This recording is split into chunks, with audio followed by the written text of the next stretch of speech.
In today's video, I'm going to teach you how to insert a photo inline in the body of the email. When a photo is inline, it appears right inside your message where your reader expects it, instead of as a separate attachment.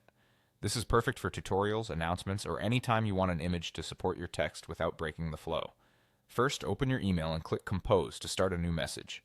With the blank message open, decide exactly where you want the image to appear.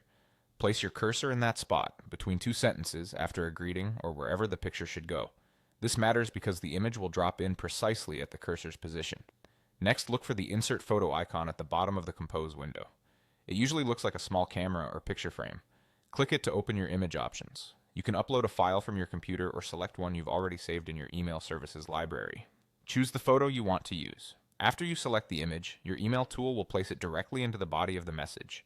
By default, most editors set images to inline, which means the picture sits in line with your text. If you see formatting options after the image appears, click the image once to reveal them. Choose inline if it isn't already selected.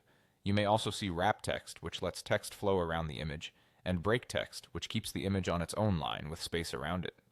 Inline is the simplest choice if you want the photo to feel like part of a sentence or paragraph. A couple of quick tips to keep things smooth.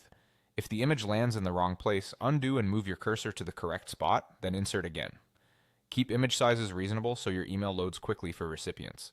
If you have multiple images, insert them one at a time and check the flow as you go so your message stays easy to read. That's it. You clicked Compose, positioned your cursor, used the Insert Photo icon, selected your image, and confirmed it was set to inline.